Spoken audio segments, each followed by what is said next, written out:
بسم اللہ الرحمن الرحیم۔ آج ہم ایز اے مسلم جب کسی سے ملتے ہیں تو سلام کرتے ہیں، اور دوسرا سوال تو یہی ہوتا ہے کہ کیسے ہیں آپ؟ تو ہم کہتے ہیں کہ الحمدللہ سب اچھا ہے، اور کہنا بھی یوں ہی چاہیے کیونکہ اللہ تبارک و تعالی جس بھی حال میں رکھے ہمیں رب کا شکر منانا چاہیے۔ پر ایک اور چیز پہ غور کرنا چاہیے کہ کیا ہم رب تبارک و تعالی کی دی ہوئی نعمتوں کا شکر کرتے ہیں یا نہیں۔ صبح اٹھتے ہیں اور ہم فون لے کر کے بیٹھ جاتے ہیں لیکن دعا نہیں پڑھتے۔ فجر کا تو کیا ہی بولیں، اتنی بڑی اگر مسلم سوسائٹی بھی رہے گی تو فجر کی جماعت میں ایک صف بھی کہیں مشکل سے بھرتی ہوگی، اور پھر دن بھر ہمارا گزر جاتا ہے، ہم کھاتے پیتے ہیں۔ اتنی نعمتیں رب تبارک و تعالی ہمیں عطا کرتا ہے، پر ہم رب تبارک و تعالی کی ان نعمتوں کا شکر ہی نہیں بجا لاتے ہیں، بس ایک فیشن کے طور پہ ہم الحمدللہ الحمدللہ کہتے رہتے ہیں۔ رب ذوالجلال کا شکر منانا کتنا ضروری ہے یہ آپ دیکھیں گے تو سورہ آراف میں پارہ 9 میں ایک واقعے کا ذکر ہے، جس کو میں آپ کو ایک طریقے سے بتاتا ہوں۔ ایک شخص گزرا ہے جس کا نام ہے بلعم بن باعورہ۔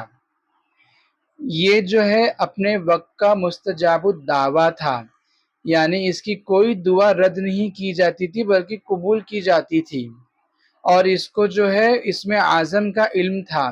یہ اپنی جگہ بیٹھ کر کے جو ہے عرش اعظم تک دیکھ لیا کرتا تھا۔ اس کے بہت سارے شاگرد بھی تھے، یہاں تک کہ یہ بھی آتا ہے کہ اس کے جو اسٹوڈنٹس کی دعوات ہوتی تھی وہ 12,000 تک کی تعداد میں تھی۔ ایک وقت ایسا آیا کہ اس کی قوم جبارین کی طرف اللہ کے مقدس پیغمبر حضرت موسیٰ نبی علیہ السلام صلاۃ و تسلیم جو ہے ایک لشکر لے کر کے بنی اسرائیل کا ان سے جہاد کرنے آئے، جو کہ رب تبارک و تعالیٰ کا حکم تھا۔ تو جب اس کی قوم نے دیکھا کہ موسیٰ علیہ السلام اس طرح سے جہاد کرنے آئے ہیں تو وہ لوگ اس کی طرف بھاگے کہ بلعم آپ ہمارے لیے دعا کیجئے کیونکہ آپ مستجاب الدعویٰ ہے، اور دیکھیے موسیٰ اتنی بڑی جو ہے لشکر کشائی کرتے ہوئے آئے ہیں، تو آپ ہمارے لیے دعا کریں۔ تو اس نے اپنی قوم کو جو ہے ڈانٹ کے یہ ہٹا دیا کہ یہ تم لوگ کیسی بات کرتے ہو کہ وہ اللہ کے اتنے مقدس پیغمبر اور نبی، تم لوگ مجھے ان کے لیے بد دعا کرنے کے لیے کہتے ہو؟ میں ہرگز ایسا نہیں کروں گا، ان کے ساتھ میں نیک مومنین اور فرشتے ہیں۔ تو اس کی قوم نے جو ہے بڑا رونا دھونا کر کے اسے منانے کی کوشش کی، تو اس نے کہا کہ ٹھیک ہے میں استخارہ کر لوں گا، اس کے بعد دیکھتا ہوں کہ کیا نتیجہ نکل کر آتا ہے۔ تو استخارہ میں بھی اس کو یہی جواب ملا کہ وہ ہرگز ایسا نہ کرے، تو اس نے اپنی قوم کو پھر منع کر دیا۔ پر اب اس کی قوم نے کیا کرا کہ اس کے لیے کچھ بہت قیمتی اور ایکسپینسو گفٹس وغیرہ ایزا ہدیہ لے کر کے اس کے پاس چلے گئے۔ اب یہ دیکھ کر کے بلعم بن باعورہ کو جو ہے لالچ آ گئی، تو اس نے اب جو ہے بندوبست کیا، اپنی گدھی کو لیا، اس پر سوار ہوا اور ایک پہاڑ کی طرف جانے لگا۔ راستے میں کئی بار اس کی گدھی رکتی اور بھاگنے کی کوشش کرتی، پر یہ جو ہے اسے دھکا مار مار کے لے جاتا، پھر بھی یہاں تک کہ اس کی گدھی کو رب تبارک و تعالی نے جو ہے قوت گویائی دے دی۔ تو وہ اس کو کہنے لگی کہ بلعم تو یہ کیا کر رہا ہے، تو دیکھتا نہیں کہ اللہ کے فرشتے راستے میں ہے، ایسا نہ کر، اپنی ہلاکت کو نہ بلا۔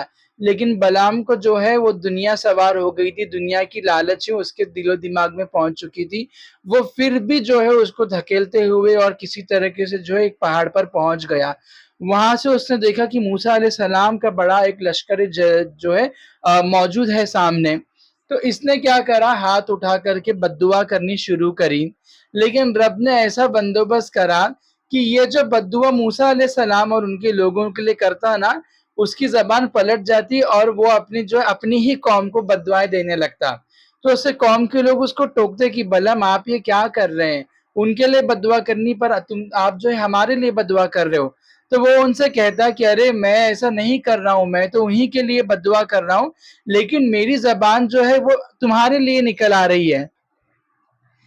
اتنے سائنس ملنے کے بعد بھی بلعم بن باعورہ جو ہے رکا نہیں، اور اس نے پھر بد دعا کرنی شروع کی۔ آخر کار رب تبارک و تعالی کی مشیت نے پھر ایسا بندوبست کرا کہ اس کی زبان جو ہے اس کے سینے تک لٹک گئی۔ یہ دیکھ کر بلعم بن باورہ سمجھ گیا کہ اس نے جو ہے اپنی تباہی اور اپنی بربادی کو بلا دیا، اور پھر وہ اپنی جو ہے قوم کو کوسنے لگا کہ تم لوگوں نے مجھے جو ہے ہلاکت میں ڈال دیا۔ اس کے بعد بھی بلعم سدھرا نہیں، اور اس نے اپنے لوگوں کو کہا میں تمہیں ایک اور مکر فریب بتاتا ہوں، تم ویسا کرو تو ہو سکتا ہے کہ تمہارے لیے کوئی رستہ نکل آئے۔ ایک کام کرو، ہزاروں لڑکیوں کو جو ہے بناؤ سجاؤ کر کے انہیں بنی اسرائیل کی طرف بھیج دو۔ قوم نے اس کی اس ایڈوائس پر عمل کرتے ہوئے لڑکیوں کو تیار کیا، انہیں جو ہے زیورات پہنائے اور بنی اسرائیل کی طرف انہیں بھیج دیا۔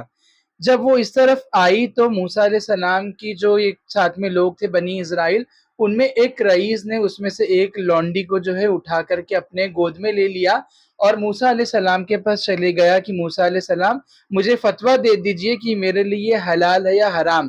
تو موسیٰ علیہ السلام نے اسے ڈرایا کہ فوراً اسے اپنے سے الگ کر، یہ تیرے لیے حرام ہے اور اس چیز سے بالکل بچ جا۔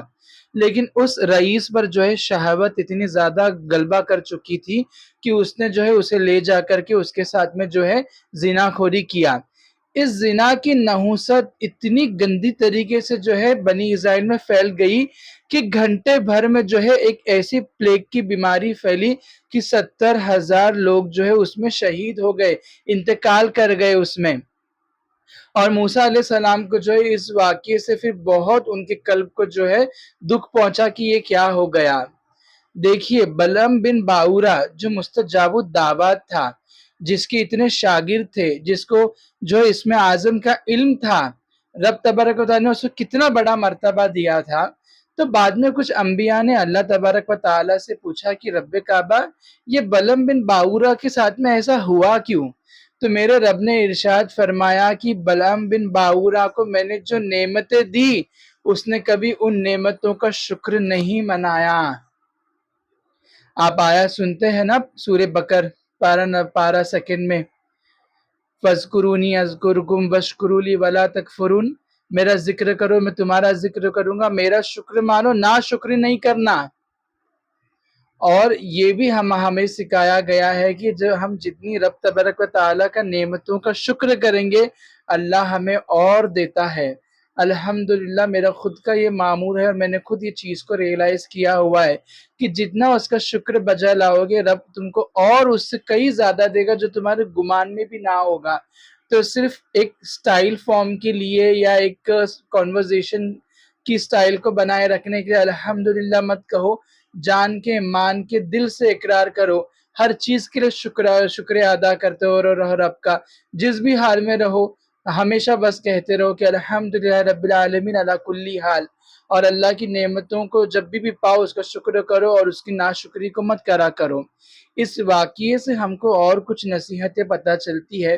ایک تو یہ ہوا کہ اللہ کا ہر حال میں شکر کرنا، اس کی نعمتوں کا شکر بجا لانا۔